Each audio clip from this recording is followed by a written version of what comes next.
Paper discrete के इस वाले लेक्चर में यूनिट थर्ड जो है वो शुरू करेंगे। यूनिट थर्ड का जो पहला टॉपिक है वो है पथ। लेकिन पथ की डेफिनेशन जानने के लिए आपको ग्राफ और वॉक क्या होती है ये पता होना जरूरी है। तो पहले हम ग्राफ के लिए देख लेते हैं ग्राफ क्या होता है। तो आपका जो ग्राफ होता है वो इसकी डेफिनेशन क्या बता रखी है कि ग्राफ बनाने के लिए आपको दो सेट चाहिए। उसमें से जो पहला वाला सेट है वो आपका कैपिटल वी होता है और कैपिटल वी के ऊपर क्या कंडीशन लगी हुई है, कैपिटल वी आपका नॉन एम्प्टी सेट होना चाहिए।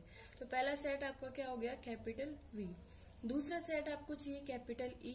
कैपिटल ई जो है कैपिटल वी के एलिमेंट से बना है। कैसे, कैपिटल ई में जो है सेट कैपिटल वी के एलिमेंट्स का अनऑर्डर्ड पेयर्स यानी अक्रमित युग्म होते हैं।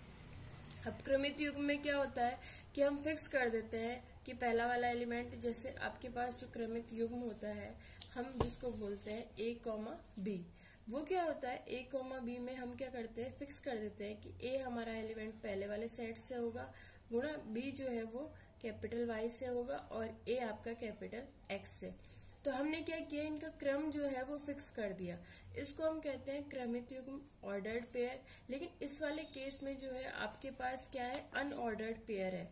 सेट एक ही है आपके पास, कैपिटल वी के एलिमेंट्स इसमें आएंगे, इन पेयर्स में आएंगे, लेकिन ऑर्डर्ड होना जरूरी नहीं है। वो आप जो है वो किसी भी अकॉर्डिंग लिख सकते हो। ए कॉमा बी में ए और बी दोनों जो है कैपिटल वी के एलिमेंट होंगे और वो जो है वो किसी सीक्वेंस में आए कोई जरूरी नहीं है, अक्रमित जो है वो युग्म होंगे। तो हम कैपिटल वी और कैपिटल ई इन दोनों सेट को मिला के क्या कहते हैं, ग्राफ। कैपिटल वी के जो एलिमेंट है उसको हम कहते हैं शीर्ष, वर्टिक्स या पॉइंट्स, और कैपिटल ई के एलिमेंट्स को हम कहते हैं कोर या शाखा। तो ग्राफ में क्या होता है, दो सेट होते हैं वी और ई। वी जो है वो नॉन एम्प्टी होना चाहिए, अरिक्त होना चाहिए। वी के एलिमेंट्स को हम कहते हैं शीर्ष या बिंदु, वर्टेक्स, और कैपिटल ई के एलिमेंट्स को हम कहते हैं कोर या ब्रांच। और वी और कैपिटल ई दोनों मिलकर क्या बनाते हैं, ग्राफ। अब देखिए इसका जो है सबसे अच्छा वाला एग्जांपल हम ले रहे हैं। कैपिटल वी जो है मान लो आपके पास दिया हुआ है, चार एलिमेंट इसमें है ए बी सी और डी। तो आपका ये क्या हो गया, ये सारे आपके शीर्ष हो गए। आपने कहीं भी रफ कागज में बना लिया ए बी सी डी, तो ये आपने कैपिटल वी के एलिमेंट्स को ड्रॉ कर दिया। अब ई आपको दिया हुआ है E1 और E1 की वैल्यू क्या दे रखी है, E1 ए से बी में ब्रांच है, कोर है। तो E1 को हम बना देते हैं ए से बी के बीच में ड्रॉ कर देते हैं लाइन और इसको नाम दे देते हैं E1। E2 जो है वो कैपिटल ई का एलिमेंट है और E2 क्या है, बी से सी में है, तो बी से सी के बीच में एक लाइन ड्रॉ की और उसको नाम दे दिया E2। इसी तरह से E3, E4, E5 बना लेंगे। तो ये आपका क्या हो गया, टोटल ग्राफ। तो टोटल ग्राफ बनाने में हमें क्या जरूरत पड़ी, A B C D V के एलिमेंट और E1, E2 से लेके E5 तक कैपिटल ई के एलिमेंट।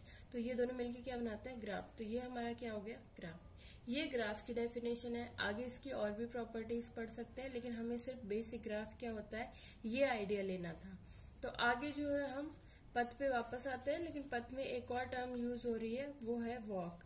तो पहले हम वॉक को भी थोड़ा सा देख लेते हैं क्या होती है।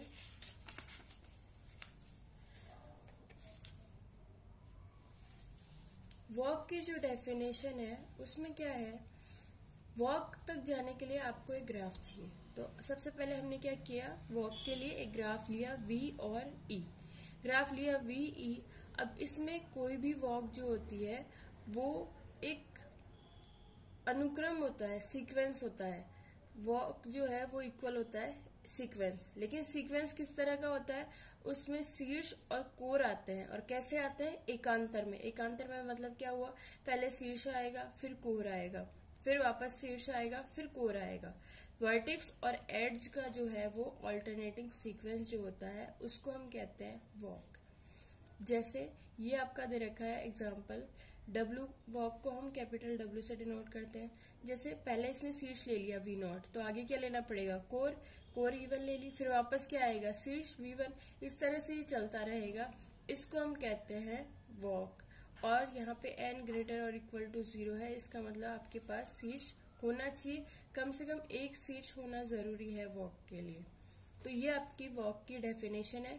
वॉक जो होता है वो ग्राफ में शीर्ष और कोरों का एकांतर अनुक्रम होता है। आप शीर्ष और कोरों को लिखते जाओ, लेकिन आपको ध्यान रखना है तो एक बार अगर आपने शीर्ष लिखा तो बाद में फिर आपको कोर लिखनी है, कोर के बाद क्या लिखना है, शीर्ष। एकांतर ए यानी एक के बाद एक आएगा, ये आपकी वॉक हो जाती है। और यहाँ पर जो बीच में आप कोर ले रहे हो, जैसे मैंने यहाँ पे E1 लिया है, तो E1 जो है V0 से V1 के बीच में होगी, यानी कि EI वाली जो कोर है वो VI-1 से VI के बीच में होती है। जैसे मुझे यहाँ पे अगर V2 और आगे आपका V3 आएगा तो यहाँ मेरी कोर क्या हो जाएगी, E3, और V3 से V4 वाली कोर आपकी क्या हो जाएगी, E4। तो EI वाली कोर जो होती है वो VI-1 और VI वाले शीर्ष के बीच वाली कोर को हम EI से डिनोट करते हैं। और यहाँ पे इस वाली कोर के सिरे क्या हो जाएंगे, EI वाली कोर के सिरे क्या हो जाएंगे, जो शीर्ष है वो क्या हो जाएंगे, VI-1 और VI। इसको हम कहते हैं वॉक।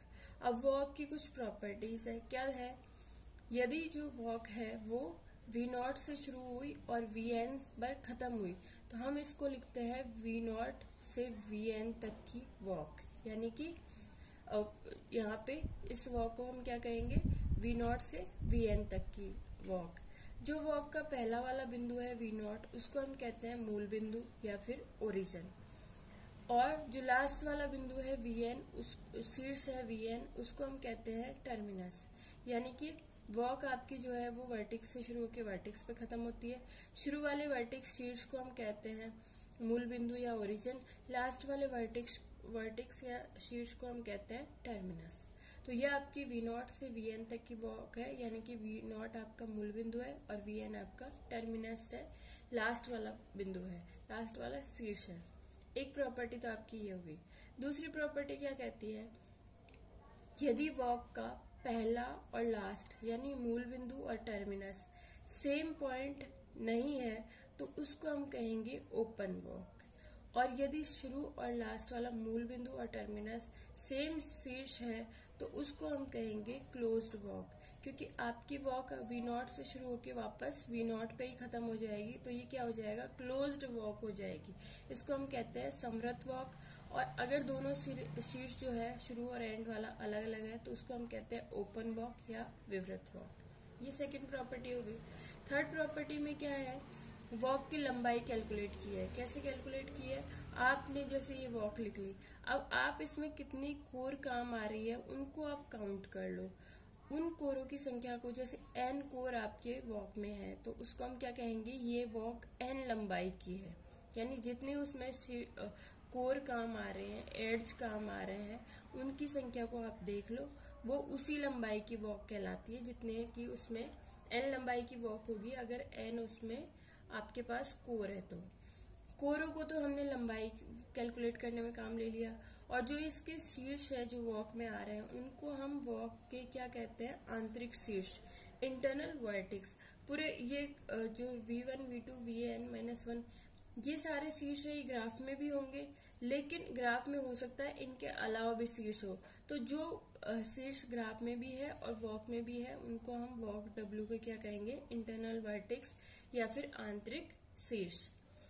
और एक और प्रॉपर्टी है वॉक में जो है, आप वर्टेक्स को भी शीर्ष को भी रिपीट कर सकते हो। जैसे V1 आ गया, आगे भी V1 दोबारा आ सकता है आपकी वॉक में। और यहाँ पे आप जो है वो कोर को भी रिपीट कर सकते हो, एड्ज को भी रिपीट कर सकते हो। E2 यहाँ पे आ गया तो E2 आगे भी आ सकता है। तो ये आपकी क्या है, वॉक की प्रॉपर्टीज हो गई। वॉक जो है वो शीर्षों और कोरों का एकांतर अनुक्रम होता है, जहाँ पे EI क्या होता है, VI-1 से VI के बीच वाली कोर होती है।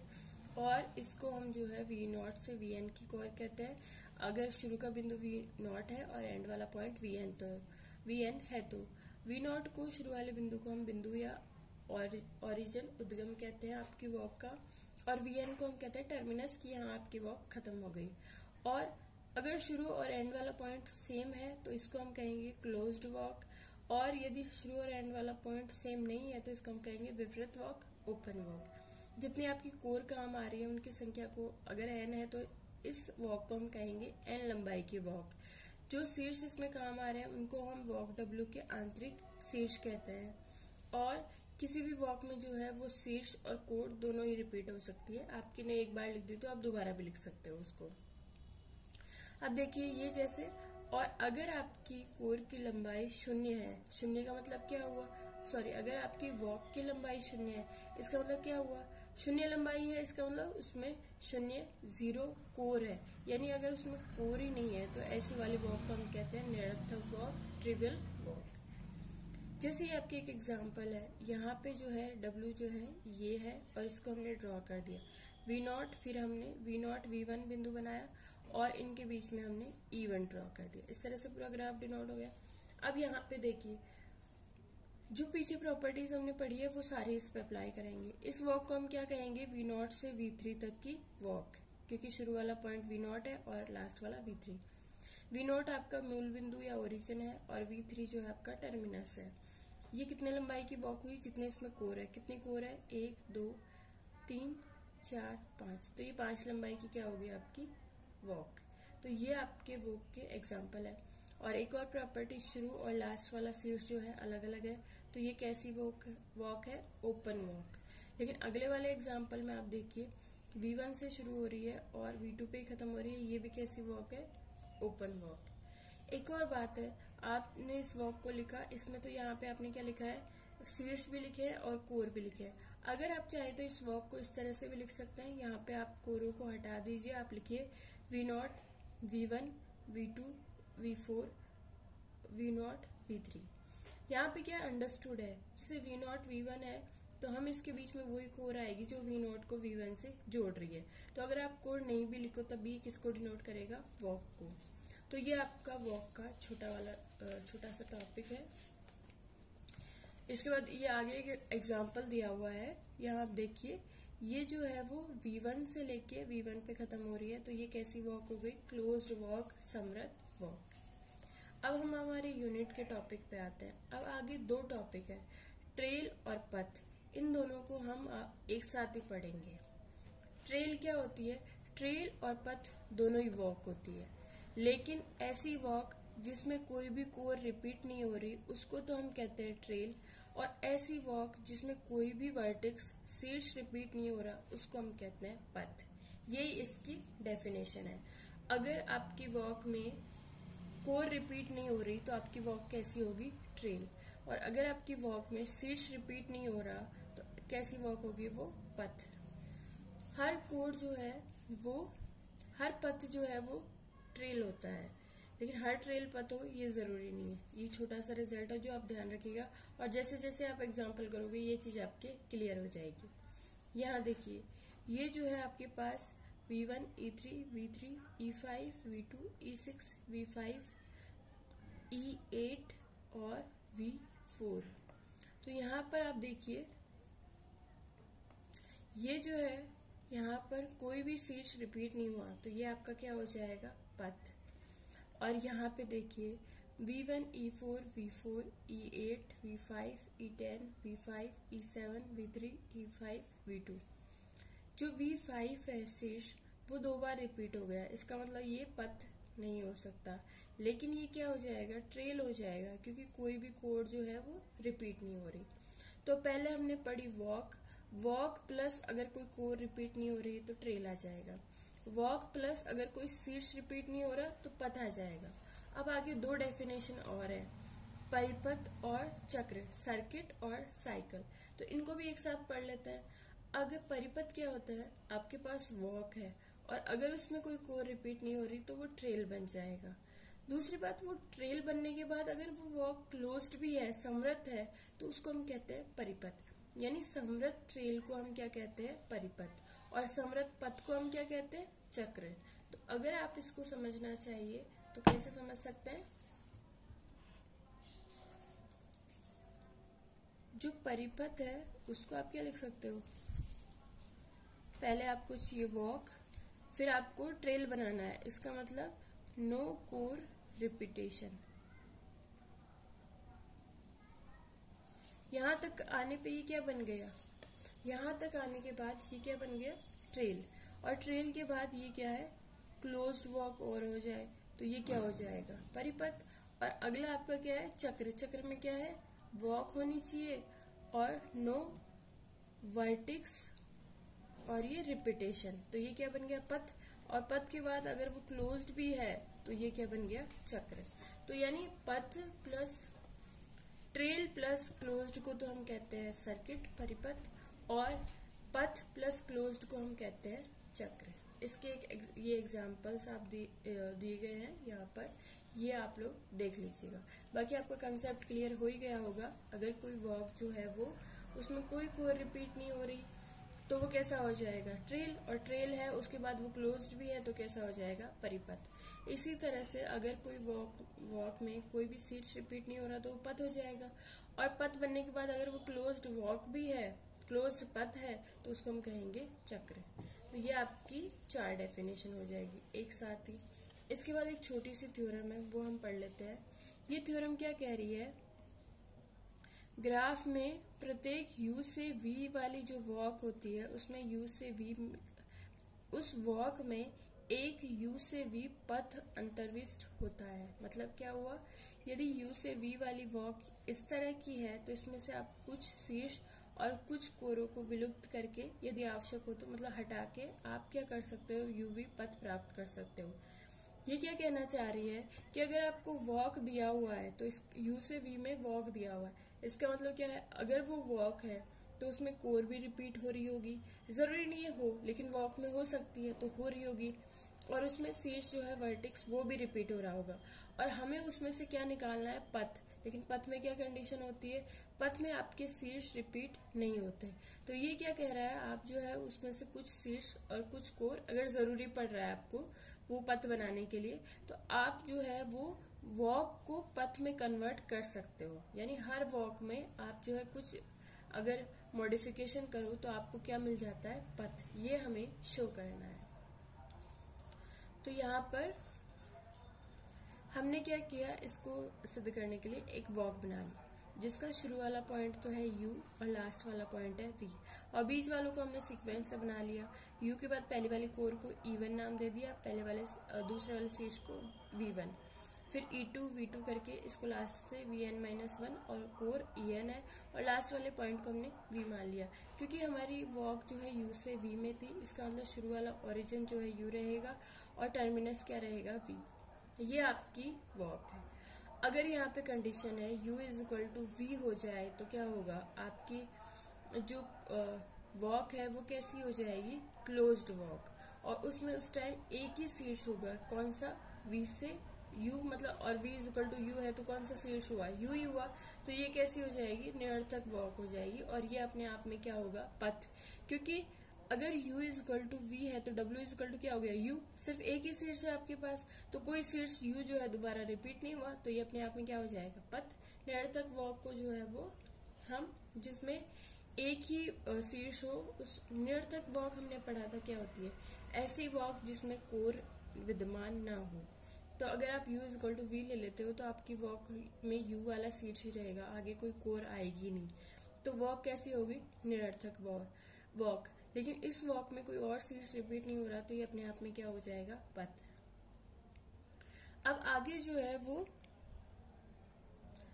दूसरा वाला केस लेते हैं, यदि u is not equal to v, तो ये कैसी हो जाएगी ओपन वॉक, क्योंकि शुरू और एंड वाला जो शीर्ष है वो सेम नहीं है। तो ये आपकी ओपन वॉक है। इसको हमें क्या करना है, इस वॉक में हमें पथ निकालना है, पथ बनाना है। तो इन्होंने ये ड्रॉ कर दी, आप भी इस तरह से ड्रॉ कर सकते हो। हम इसकी थ्योरी पढ़ते चलते हैं। मान लो यहाँ पे ये आपकी वॉक है और u और v अलग अलग पॉइंट है, तो ये कैसी वॉक है ओपन वॉक है। अब यहाँ पे अगर कोई भी इस वाली वॉक में कोई भी शीर्ष रिपीट नहीं हो रहा तो ये अपने आप में क्या हो जाएगा पथ। अगर यहाँ पे शीर्ष रिपीट नहीं हो रहा तो अपने आप में पथ हो जाएगा। लेकिन इन केस अगर आपके शीर्ष रिपीट हो रहा है, और कैसे रिपीट हो रहा है, मैंने कहा कि vi is equal to vj, vi आपकी वॉक में पहले आया है तो i क्या है छोटा है, और vj आपकी वॉक में बाद में आया है, तो ये दो जो शीर्ष है vi इज इक्वल टू है vj। ये vi और vj दोनों आपकी वॉक में है और ये आपस में इक्वल है, इसका मतलब ये एक ही शीर्ष को दिखा रहे हैं। तो ये वाला शीर्ष आपकी वॉक में क्या हुआ है रिपीट हुआ है। तो इसको कैसे मैनेज करेंगे, तो इसका क्या तरीका है, आप vi से शुरू करो, जहां आपकी वॉक में vi है तो वी आई है तो उसके बाद में क्या होगा, ई आई प्लस 1। वॉक में जो है वो किस तरह से होगा, जहाँ पे आप क्या कह रहे हो, V I is equal to V J, तो आपकी वॉक में वी आई पॉइंट के बाद क्या आया, पॉइंट आएगा ई आई प्लस 1, और फिर क्या आएगा वी आई प्लस 1, और फिर यहाँ पे ई आई प्लस 2, ये आपका हो जाएगा। वॉक में जो है आप कह रहे हो V I is equals to V J है, यानी कि आपका जो है वो वी आई वाला शीर्ष जो है वो रिपीट हो रहा है। तो आप अपनी वॉक में वी आई वाला पॉइंट ढूंढो। वी आई वाले पॉइंट के बाद क्या होगी, कोर होगी। वॉक में क्या होता है, शीर्ष के बाद कोर आती है, तो कोर कौन सी होगी, ए आई प्लस 1 वाली। आगे शीर्ष आएगा कौन सा, वी आई प्लस 1 वाला। फिर आगे कोर कौन सी आएगी, ई आई प्लस 2, और आगे अब शीर्ष कौन सा आएगा, ई आई प्लस 2। ये वाला ऐसे जाता जा रहा है, और आगे जो है आपका ये जो शीर्ष रिपीट हो रहा है वीजे, ये होगा कहीं पे आगे। तो आपको क्या करना है, वी आई से लेके यहाँ पर ई जे तक का ये जो पूरा वॉक में जो सीक्वेंस बना हुआ है, इसको आप क्या कर लीजिए, एलिमिनेट। क्या दिया हुआ है यहाँ आपका वी आई प्लस 1 और वी जे माइनस 1, यहाँ तक के तो हम शीर्ष हटा लेंगे, और इनके बीच में जो कोर आ रही है उनको भी हम हटा लेंगे। तो हम क्या करेंगे, यहाँ पर वी आई से शुरू करेंगे, और फिर ये वाली कोर, और फिर ये वी आई माइनस 1, और ई जे से पहले कौन सा शीर्ष होगा, वी जे माइनस 1। इस पूरे सीक्वेंस को हम हटा लेंगे, तो आपको जो नई वाली वॉक मिलेगी उसमें आपका वी आई नहीं रहेगा, और वी जे आपकी वॉक में है ही, तो मतलब वी आई और वी जे में से एक ही बचा, तो इसका मतलब वी आई वाले शीर्ष का रिपीटेशन खत्म हो गया। तो इसके बाद हमने क्या किया, वी आई से लेके ई जे तक की जो आपका सीक्वेंस है उसको हमने हटा लिया। इसके बाद आपको नई वाली वॉक मिलती है। अगर नई वाली वॉक में कोई भी शीर्ष रिपीट नहीं हो रहा तो ये क्या हो जाएगा, पथ। और अगर कोई शीर्ष रिपीट हो रहा है तो हम इस प्रोसेस को दोबारा दोहराएंगे। हम इस प्रोसेस को तब तक दोहराएंगे जब तक कि आपको ऐसी वॉक नहीं मिल जाती जिसमें कोई शीर्ष रिपीट नहीं हो रहा है। क्या दिया है, हमने विलुप्त कर दिया, तो हम एक नया यू से वी वॉक W1 प्राप्त कर सकते हैं। यदि W1 में कोई भी शीर्ष एक से अधिक बार नहीं आ रहा तो ये क्या हो जाएगा, यू से वी में पथ। लेकिन अगर ऐसा नहीं है तो पूर्व की तरह हम कुछ और शीर्षों और उनके साथ संलग्न कोड जो है उनको दोबारा हटाएंगे, यानी पिछले वाले प्रोसेस को रिपीट करेंगे जब तक कि हमें ऐसा यू से वी वाला वॉक प्राप्त नहीं हो जाता जिसमें किसी भी शीर्ष की पुनरावृत्ति ना हो रही हो, शीर्ष जो है रिपीट ना हो रहा, तो हमें लास्ट में क्या मिल जाएगा, यू वी पथ। तो ये आपकी यहाँ पे थ्योरम प्रूफ है। इसको दो एग्जाम्पल के थ्रू हम समझते हैं। जैसे ये देखिए, ये वॉक दी हुई है V1, E1, V2, E5, V3, E10, V3, E5, V2, E3, V5। अब आप यहाँ पे देखिए कौन सा शीर्ष रिपीट हो रहा है, V3। V3 यहाँ पे भी है और V3 यहाँ पे भी है। मेथड क्या कहता है, V3 से शुरू करो और अगले वाले V3 के पहले वाले जो कोर है वहां तक का हटा लो। तो V3 से हम E10 वाले ये वाला जो पोर्शन है इसको हम हटा लेंगे। क्या कह रहा है, V3 E10 को आप हटा लो, तो अब जो नई वॉक आएगी वो क्या आएगी, V1 E1 V2 E5, उसके बाद क्या आएगा, E5 के बाद V3। अब देखिए V3 एक बार ही है तो ये वाला शीर्ष अब रिपीट नहीं हो रहा, तो ये वाली वॉक कैसी हो जाएगी, पथ। और आगे जो है वो ये वाली कोड जो है वो ये वाली वॉक पथ हुई या नहीं हुई, ये देखने के लिए एक बार ये देख लेते, कोई और शीर्ष रिपीट नहीं हो रहा। V1 E1 V2 E5 V3 E5 V2 V2 भी रिपीट हो रहा है यहाँ पे, तो हमने पहले V3 को कम किया, रिपीटेशन उसका हटाया, अब हम V2 का और हटाएंगे। मेथड क्या कहता है, जब V2 जहाँ पे पहली बार अपीयर हो रहा है वहां से शुरू करो और अगले V2 के पहले वाले कोड तक का हटा दो, मतलब हमें V2 से लेके E5 तक का हटाना है। V2 E5 V3 E5 ये वाला हमें हटाना है। ये वाला हमने हटा दिया तो नई वॉक क्या मिलेगी, V1 E1 और यहाँ पे V2 E3 V5। अब कोई शीर्ष रिपीट नहीं हो रहा, V1 V2 V5 तीन है, तीनों अलग अलग है। ये वाली वॉक जो है वो क्या होगी, पथ। तो हमने दी हुई वॉक से ये पथ निकाल लिया। दी हुई वॉक पथ नहीं थी क्योंकि उसमें दो शीर्ष रिपीट हो रहे थे, लेकिन हमने उसी वॉक से ये वाला पथ निकाल लिया। मतलब क्या हुआ, इस वॉक में पथ जो है वो अंतर्विष्ट था, यानी विद्यमान पहले से था। आपको जो है उसको कुछ शीर्षों का एलिमिनेशन करके पथ में कन्वर्ट करने की जरूरत थी। तो ये आपकी थ्योरम और इसके 2 एग्जाम्पल है। आप यहाँ तक का पढ़ लीजिए, इसके अगले वाला हम अगले लेक्चर में पढ़ते हैं।